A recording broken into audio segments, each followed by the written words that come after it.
Velkommen til Magasinet Søndag, hvor vi i aften opruller en helt speciel og gruopvækkende historie, der trækker ubehagelige spor fra Danmark og andre europæiske lande til Spanien. Med skjult kamera afslører vi en abortindustri, hvor læger tager livet af fuldt levedygtige fostre. Helt frem til 8. graviditetsmåned er lægerne villige til at slå sunde og raske fostre ihjel med en giftsprøjte. Den næste halve time afslører vores 4 journalister, Michael Elsborg, Nikolaj og Katja Vesselbo samt Sally Hamilton, en historie, der vil ryste myndighederne rundt omkring i Europa. Se, hvem der står bag den ulovlige millionforretning senere i udsendelsen. Vi begynder historien på en scanningsklinik herhjemme. Hej, velkommen. Skal vi prøve at høre hjertet slå os? Sally Hamilton er journalist og gravid. Hun er helt præcist i 30. uge. Men jeg er sikker, den sparker derinde. Scanningen viser, at graviditeten går helt efter planen. Til nu har den hånden op til foran ansigtet, så den er jo faktisk fuldstændig fiks og færdig. Der er 9 uger til hun skal føde, men allerede nu vil babyen kunne overleve, hvis fødslen gik i gang. Se, hvordan den bare ligger der og kigger på os hele tiden, og åbner og lukker øjnene. Hvad kan sådan et barn, som er 30 uger? Den kan stort set det hele. Den ligger bare og venter på at blive lidt større og få lidt mere sol på kroppen. Hvis den kommer ud nu, så kan den trække vejret og spise og sutte og opføre sig fuldstændig næsten som en nyfødt. Den vil bare være lidt tyndere. Magasinet Søndags journalist er altså langt forbi den danske abortgrænse på 12 uger. I Danmark er der fri abort, og det er enhver kvindes ret at få en abort til og med 12. graviditetsuge. Ønsker en kvinde alligevel en abort senere end 12. uge, skal man søge abortsamrådet og abortankenævnet om en sen abort. Hvordan vurderer du vores gravide rapporters chancer? Hun er i 30. uge. Vil hun have en chance i Danmark for at få foretaget en sen abort? I 30. uge er det udelukket at få foretaget abort i Danmark, med mindre at fosteret har nogle meget, meget alvorlige skader, eller hvis fosteret ikke er levedygtigt. Rygter siger, at et netværk af læger i Europa tjener formuer på at foretage illegale og meget sene aborter. Aborter, der foretages på fuldt levedygtige og raske fostre. Held og lykke med den lille. For at undersøge påstanden skal Sally Hamilton om lidt ud på en særlig mission med skjult kamera. Men først ringer hun til en spansk kæde af abortklinikker. Her skulle de ansatte læger angiveligt være villige til at udføre sene og ulovlige aborter. Hello, good morning. Yes, hello. Yes. Are you a doctor? Yes, I'm a doctor. I'm calling because I would like to have an abortion. Yeah, you come from what country? From Denmark. Yes. Hvis jeg fortalte dig, at en kvinde, der var i 30. uge, kunne få lavet en abort, hvad vil din holdning være til det? Jamen, så vil det være, det kan jeg kun forestille mig kunne ske, hvis det er et foster, der ikke kan leve uden for mors liv. På et sundt og rask foster? Jamen, det kan jeg slet ikke forestille mig. According to what you had just told me, you are on a line that it's maybe the end of where we're going to help you, which is 30 weeks. Is that correct? Yes, 30 weeks. Uh-huh. Is that a problem or? No, that's not a problem, but we need to have you here as soon as possible. Ja, Sally Hamilton, det var dig, vi så med den store mave i indslaget. Du er nu i 36. uge, om lidt skal vi se, hvordan du arbejdede med skjult kamera som højgravid i Spanien. Hvordan var det at gå ind i denne her opgave? Det er klart, at for mig var det en helt usædvanlig opgave. Men da jeg hørte om den her historie første gang, så tænkte jeg, det må simpelthen være løgn. Og selvfølgelig så blev jeg også meget nysgerrig for at finde ud af, om der var noget i den her historie, om det var rigtigt, at sådan noget foregik. Så derfor så synes jeg, at det var så vigtigt, at jeg havde lyst til at være med på den her historie. Og hvordan var det så at arbejde med skjult kamera? Altså det var selvfølgelig meget specielt på den måde, at jeg var selvfølgelig nervøs for, om jeg ville falde igennem, og om jeg ville blive afsløret i den her løgnhistorie, som vi havde bygget op. Så på den måde var det selvfølgelig et pres for mig, fordi at jeg var nervøs for at falde igennem.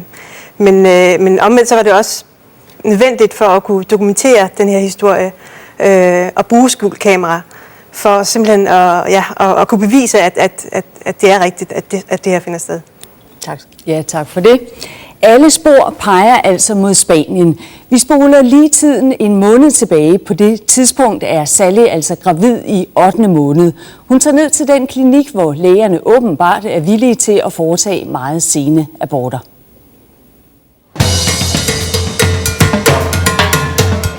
Barcelona, millionbyen kendt som en af Europas allerstørste turistmagneter. Hvert år rejser tusinder af danskere hertil for at opleve den katalanske kultur. Men noget tyder altså på, at storbyen også er centrum for noget helt andet, nemlig en skjult industri, der tjener store penge på at foretage sene aborter på kvinder fra hele Europa.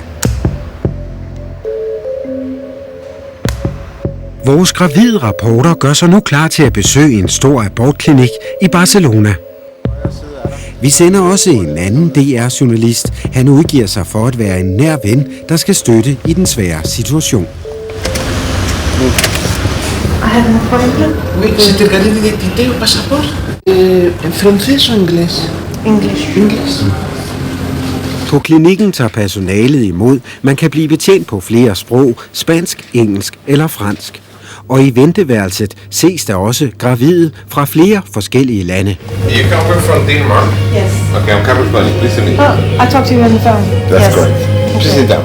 Efter nogle korte samtaler med forskellige sygeplejersker, dukker manden her op. Det viser sig, at det er lægen, som vi talte med i telefonen hjemme fra Danmark. Carlos Morin hedder han. Han er direktør for klinikken. Vi er nu kaldt ind på hans kontor til samtale. How was your trip? It was okay. I'm a little bit nervous. Samtalen her skal afgøre, om man virkelig vil foretage en abort på Sally.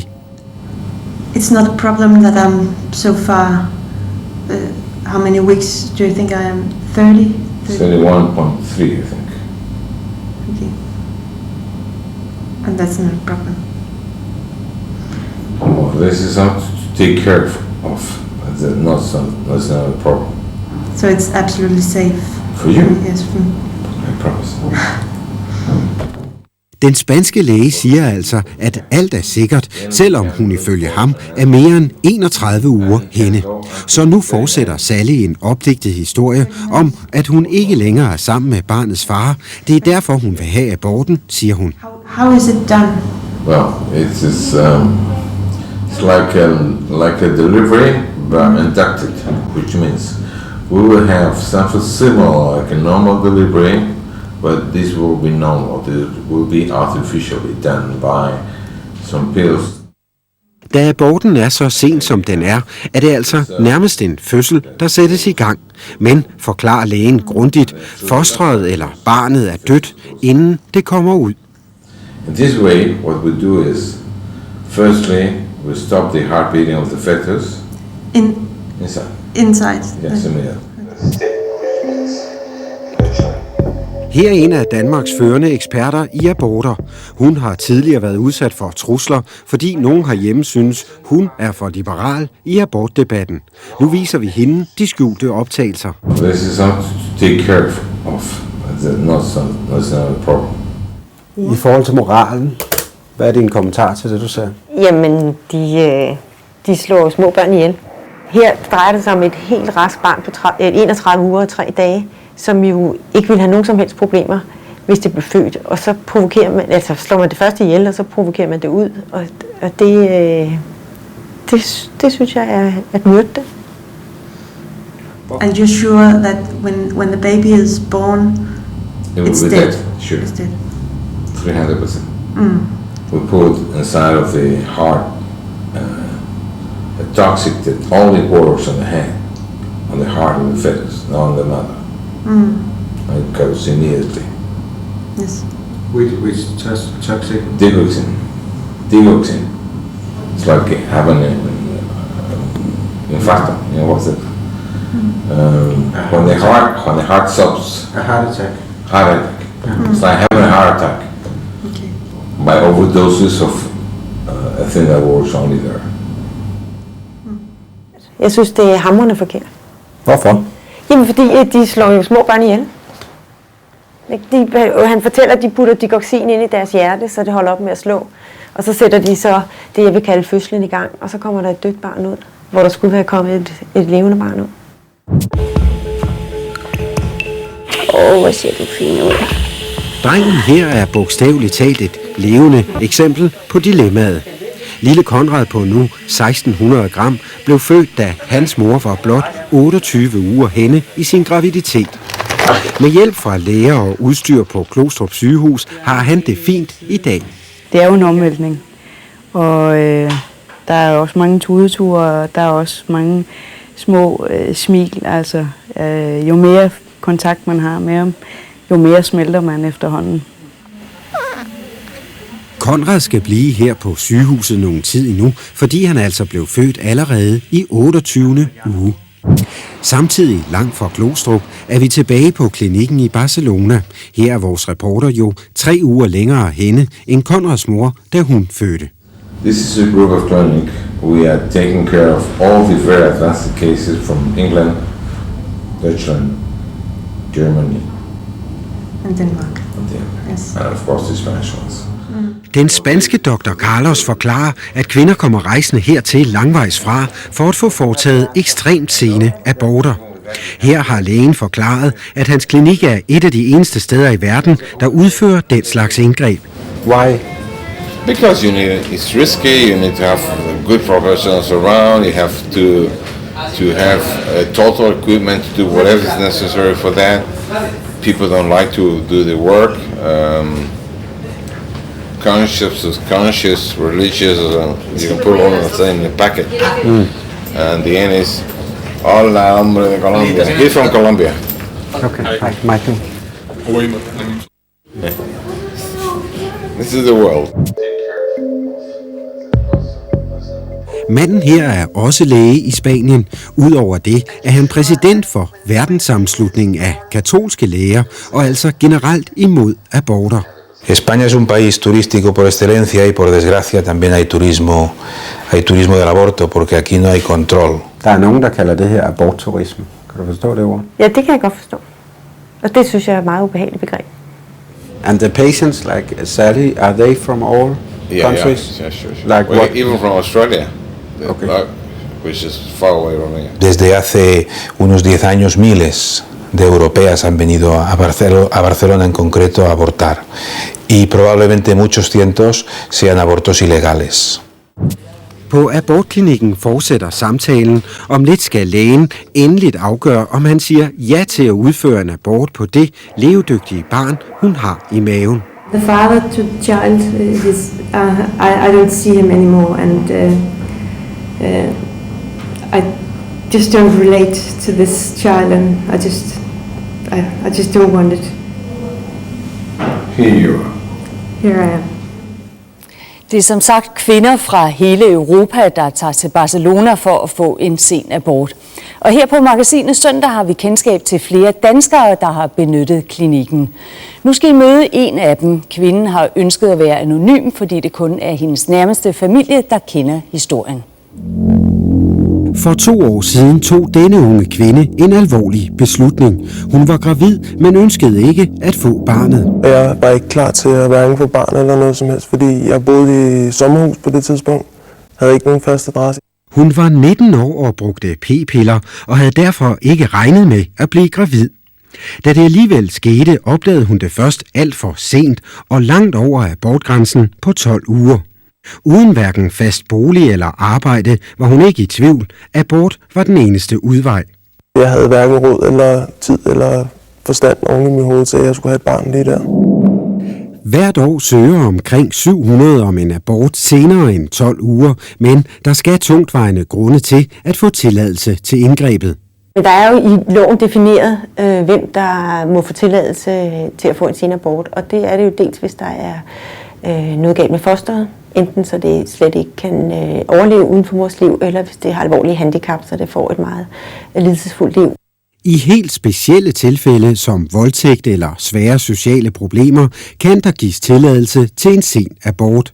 Men en del får afslag. Det sker for ca. 70 kvinder om året. En af dem er kvinden her. Så jeg gik i gang med at søge på internettet, om jeg kunne finde en eller anden herhjemme eller i udlandet, der kunne gøre det for mig. Ikke? De danske myndigheder kender til den såkaldte abortturisme, men afviser, at de kan gribe ind. Vi har kendskab til i abortankenævnet, at mange danske kvinder vælger at tage til udlandet, nogle danske kvinder, når de har fået afslag hos os. Men de situationer, jeg har kendskab til, har de fået foretaget legale aborter i udlandet, hvor det jo er sådan, at grænsen for legal abort er forskellig i de europæiske lande. I Danmark er abortgrænsen som nævnt 12 uger. I for eksempel Sverige er den 18 uger, og så er der England, hvor kvinder helt lovligt kan få abort frem til 24. uge. Hvorfor skulle man søge om en sen abort i Danmark, hvis man bare kan tage til udlandet og få foretaget den? Altså det har jeg sådan set ingen holdning til. Jeg er sat til at forvalte de danske regler, og det gør vi efter bedste evne. Hvad kvinderne, de gravide kvinder ellers foretager sig, det blander vi os ikke i. Og der er heller ingen, der blander sig, når det handler om de ekstremt sene aborter. Efter 24 uger burde alle lovlige muligheder i Europa være udtømt, og så er der kun det illegale marked tilbage. Men kvinden fra før var helt henne i 26. uge, da hun fik afslag på abort i Danmark. Så fik jeg svar på dem mandag morgen kl. 11. Og det var så også et nej. Og så fløj jeg fra Kastrup mandag kl. 3 til Barcelona for at få det fjernet. Den unge kvinde fløj altså til Barcelona, hvor også Sally befinder sig. Her siger personalet nu, at der kommer kvinder fra Skandinavien. Many women like you come to different country to practice this abortion, like with you. I take care, yes. And are there a lot of women from Scandinavia? Do you know that? Yes. Yes. I'm not alone. Sally venter nu på at få prisen for en abort på hendes ufødte barn. We need to get some money from a bank. How much is it? 4,000. 4,000. De scannede mig og fandt så ud af, at jeg næsten var 7 måneder henne. Så det blev lige lidt dyrere, end vi havde regnet med. Og vi skulle så af med 35.000. Den unge kvinde måtte låne pengene af familien for at kunne betale for aborten i Spanien. Y solo sé que en esta clínica se gana mucho dinero. El aborto es un gran negocio, es el gran negocio. Este señor es el rey del aborto. Es el multimillonario del aborto. Jeg synes, det ligner noget forfærdeligt, ubehageligt business, at der er nogle mennesker, der tjener penge på, at kvinder kommer i ulykkelige situationer. Magasinet Søndag kender til flere danske kvinder, der har fået foretaget sene aborter på den spanske klinik. Spørgsmålet er, om også danske læger er involveret. Umiddelbart før den unge danske kvinde skal have udført sin abort, sker der noget uventet. Kom så ind på operationsstuen, hvor der så lige pludselig står en dansk læge. Jeg havde ikke før over på det andet hus, der havde jeg ikke set nogen danskere overhovedet. Men havde fået at vide, at der var en dansk læge. Men ser ham så først, da jeg ligger på operationsstuen, hvor han så siger til mig, kan du så sove godt? Vi spørger Dr. Carlos, om han kender noget til den danske læge, som angiveligt skulle have arbejdet på klinikken. You had a Danish doctor working here, or No, we have contact with the Danish doctors. What we have is we have some Dutch doctors coming to work with us. Okay. And some English doctors also. Okay. Vi har forsøgt at finde ud af, om der rent faktisk har været en dansk læge ansat på klinikken i Barcelona, og hvem der i givet fald måtte være tale om, men det er ikke lykkedes for os. Umiddelbart er det et paradoks, at de sene aborter udføres i netop Spanien, for Spanien er et katolsk land, og der er ikke fri abort. Der er dog undtagelser. Ved voldtægt kan kvinden få abort til og med 12. uge, og hvis fosteret har alvorlige misdannelser, er den øverste grænse 22 uger.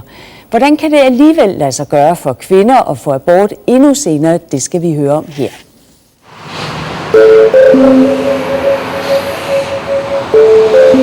Sally er stadig på klinikken. Hun bliver bedt om at udfylde et spørgeskema. Hvad er det for nogle spørgsmål, for eksempel?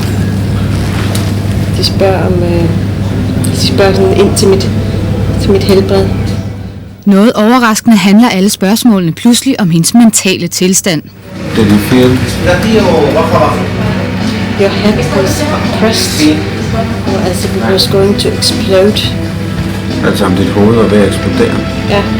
Dr. Carlos fortæller nu, at hun også skal snakke med en psykolog. Psychological tests? Yeah. Why?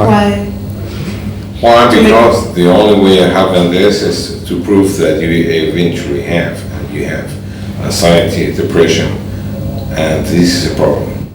Der er, viser det sig, en helt speciel grund til, at klinikken er interesseret i, om Sally har mentale problemer. Den spanske abortlov, som på papiret er restriktiv, gør det nemlig kun muligt at foretage sene aborter, hvis en kvinde har alvorlige psykiske eller fysiske problemer. Because the law says if you want to have an abortion, you must be under psycho situation so big that we can help you. Okay, so you say that you have it. Yes, but that's a test for them. Yeah. That's bureaucracy, but that's what they have. The law in this country says that you must be under serious psychological conditions, and this is retested by a test. Selvom Sally ikke har psykiske problemer, er det altså vigtigt for klinikken, at det ser sådan ud. Todo es teatro, todo es mentira. Denne professor fra Universitetet i Barcelona mener, at den psykologiske test udelukkende har et formål, nemlig at snyde sig uden om abortloven. Es un test que se resuelve con 5 alternativas y ya él tiene un papel para unirlo y aparentar que con ese papel ya se ha cumplido con el requisito, pero eso es falso. Eso es falso. Y si esto se pusiera ante la mesa de un juez en España, ese juez tendría que abrir un procedimiento penal por delito de aborto. Spurgte de dig på noget tidspunkt, hvorfor du overvejede for en abort, eller hvorfor du ville have en abort i 7. måned? Overhovedet ikke. Prøvede de at tale jer fra det? Nej. Los abortos que responden al esquema del vídeo que yo he visto ahora son ilegales en España. Deben ser castigados. ¿Y cómo puede pasar? Pues porque unos por acción y otros por omisión cierran los ojos.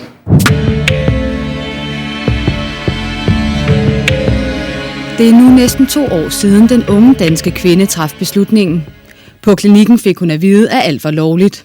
Selvom hun var i begyndelsen af 7. måned, valgte hun at gennemføre aborten. De spurgte mig, om jeg ville være vågen under det hele, eller om jeg ville være i fuld narkose, og der sagde jeg, at jeg vil ikke være vågen, fordi jeg vil ikke vide, hvad der foregår. Jeg vil ikke se, hvad der sker, fordi så tror jeg først, det ville sætte nogle rigtig grimme billeder i hovedet på mig, ikke? Og så tror jeg ikke, jeg ville have kunne klare det. På klinikken er man tæt på at afgøre, om også Sally får ja til en abort. Hun har haft 3 helt korte samtaler med psykologer og en psykiater, som siger, at de skal vurdere hendes psykiske tilstand. Vi ved jo, at både Sally og det ufødte barn er fuldstændig sunde og raske. Hun burde altså blive afvist. Alligevel siger klinikken ja til en abort, selvom hun nu er i begyndelsen af 8. måned. So we can do it? Sure. Since it's a certain time. Yes. So you're gonna do it? We're gonna do it. Yes. That's correct. When is it done? At 12 o'clock, we will go to the clinic. Yes, okay. Yes, today. Do you have the money right now? Yes, we have it at the hotel. You have to pay here. Yes, I have to pay here. Yes, okay. And it's... No, it. No. And how much was it, the money? 4,000. 4,000. Okay. So we'll come back.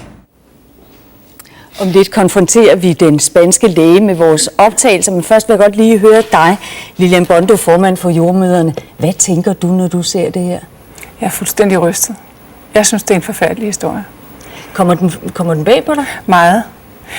Vi har jo i årevis haft diskussion om abortgrænse i Danmark, og den øgede kunden, som ligger omkring at redde meget for tidligt fødte børn hjem, har jo længe gjort det absurd at stå og udføre en aborthandlen, for eksempel i 27 fulde uger, når vi ved, at børn født i 27 fulde uger faktisk har en pæn chance for at overleve.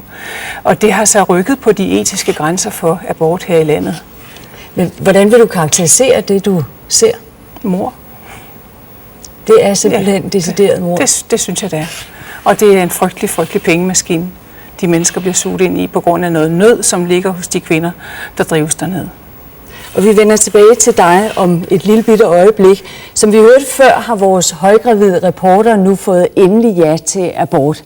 Den ønsker hun selvfølgelig ikke. Derfor forlader hun klinikken under dække af og ville hente de 4.000 euro, men hun vender aldrig tilbage.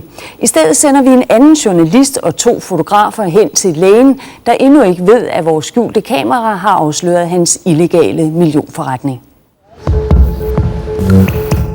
Det er altså lige herover, at centrummet for det, man kalder abortturismen her i Spanien er. Vi er på vej derind nu for at stille dem spørgsmål omkring de ulovligheder, der foregår. Vi vil spørge, hvorfor lægen fortæller danske og andre europæiske kvinder, at de sene aborter er lovlige. Der sidder en rent fysisk ende, vi går ind. I hjørnekontoret, lige når vi kommer om hjørnet, kan man se ind ad vinduet. Og vi vil vide, om han aldrig har moralske skrubler over at fjerne fostre med børn så udviklede, at de kunne overleve uden hjælp.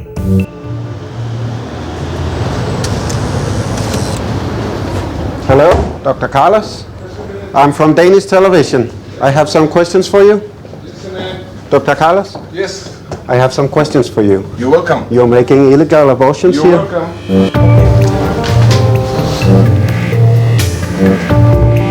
Can I put a microphone on you? You're already doing registrations in that. Yeah, but can I put this on you? So we get the sound. Vi fortæller nu abortlægen, at Sally, vores reporter, ikke kommer tilbage. Og så spørger vi, hvorfor han i strid med loven har sagt ja til at foretage en abort på hendes levedygtige barn.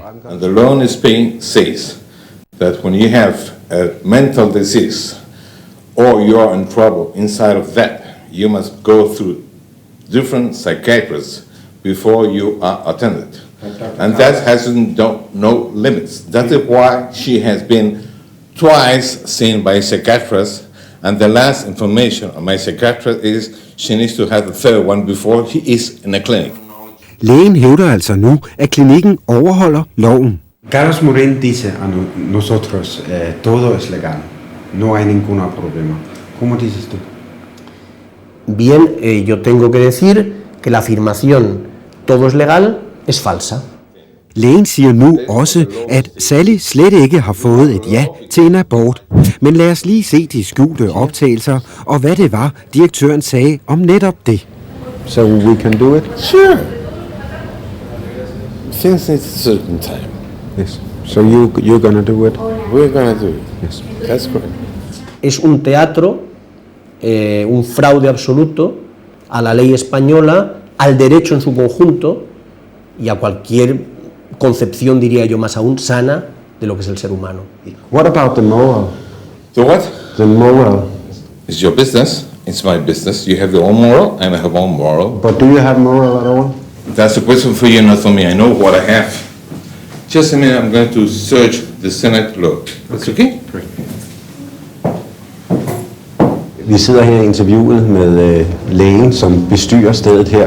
Han har altså nu forklaret, at han synes, alt er fuldstændig lovligt. Han er endda gået ud for at finde den spanske lovtekst, som han synes giver ham lov til at foretage aborter i stribevis her på klinikken i Barcelona. Estamos hablando de un negocio de muerte sin ningún escrúpulo, en mi opinión. Eksperten i spansk strafferet har set flere af de optagelser, vi har vist her i programmet. Han mener, at afsløringerne bør få konsekvenser for klinikdirektøren. En teoría, es decir, con la base del Código Penal, tiene una pena de prisión y de inhabilitación para la profesión médica. Y a partir de ahí la clínica se cerraría. Lægedirektøren Carlos Morín er kommet tilbage, og vi har nu flere gange bedt om hans kommentar til, at klinikken ifølge de juridiske eksperter foretager illegale aborter. So you cannot understand that people are criticizing what you're doing here? I understand the one. I am a professional. I'm a doctor. Second one, I do speak 7 languages. Third one, I'm older than you are. Third one. And fourth one, my belief is different than yours. That's what I believe. Okay, you have one way of thinking, I have another way of thinking. That's a crisis between us. Okay? No pasaría nada porque él cerrase esta clínica y se fuera a vivir, a disfrutar de sus millones, porque ya los tiene. Es el rey del aborto y un dinero conseguido con sangre, que es el peor que se puede conseguir. con sangre además inocente. Some of the abortions that you make here, you actually make them so late that the child could survive. What's your point of view on that? I'm not a philosophist about that. I'm not here in Amsterdam to tell when can he breathe alone or not. I'm not on that part. But maybe just a little bit moral. You must think about You that. can take your moral thing with you because you have your own moral. I have my own moral. I will not be part of your moral, as I'm not part of your team. Okay? Victoria. Undervejs i interviewet ringer direktørens telefon. Han forklarer situationen til personen i røret, og så tager interviewet en overraskende drejning. The interview is finished. It's finished? Yeah. I have a couple of questions more. I have one word. It's finished. Okay, why? You understand? It's finished. Yeah, but I don't understand why. You can ask yourself. Thank you. It's a pleasure. Okay, it's only 2 questions more. It's finished.